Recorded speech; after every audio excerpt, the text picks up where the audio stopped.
ନମସ୍କାର ଦର୍ଶକ ବନ୍ଧୁ। ସୁନେନା ସିରିଏଲରେ ଦେଖିବାକୁ ପାଇବେ ଆଉ ଗୋଟେ ଜବରଦସ୍ତ ସିନ୍। ତ ଭିଡ଼ିଓରେ କ'ଣ କ'ଣ ହେବ ସବୁ ଜାଣିବା ପାଇଁ ଭିଡ଼ିଓକୁ ଶେଷ ଯାଏଁ ଦେଖନ୍ତୁ, ପୁରା ମଜା ଆସିଯିବ। ତ ଡେରି ନକରି ଆସନ୍ତୁ ଆଜିର ଭିଡ଼ିଓକୁ ଷ୍ଟାର୍ଟ କରିବା। ତ ସାଙ୍ଗମାନେ, ବିବେକ ଆଉ ସୁନେନାଙ୍କ କାନ୍ଥରେ ଟଙ୍ଗା ହେଇଥିବା ମ୍ୟାରେଜ୍ ଫଟୋ ସାମ୍ନାରେ ଅନିଶା ସୁନେନାଙ୍କ ମଙ୍ଗଳସୂତ୍ରକୁ ଧରି କହୁଥିବ, ଏବେ ଏ ମଙ୍ଗଳସୂତ୍ର ଉପରେ କେବଳ ମୋର ହିଁ ଅଧିକାର ଅଛି। ଆଉ ଅନିଶା ଏତିକି କହିଥିବ, ତାପରେ ସୁନେନା ଆସିବେ ଆଉ କହିବେ, ତୁ ମୋର ମଙ୍ଗଳସୂତ୍ର ମୋତେ ଫେରେଇ ଦେ। ତାପରେ ଅନିଶା ଡରି ଡରି କହିବ, ତୁ ଏ ମଙ୍ଗଳସୂତ୍ର କ'ଣ କରିବୁ?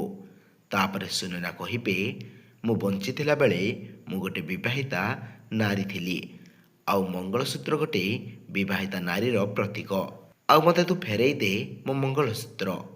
ତ ସାଙ୍ଗମାନେ, କ'ଣ ଅନିଶା ଡରିକି ସୁନେନାଙ୍କ ମଙ୍ଗଳସୂତ୍ର ଫେରେଇ ଦେବ କି ନାହିଁ?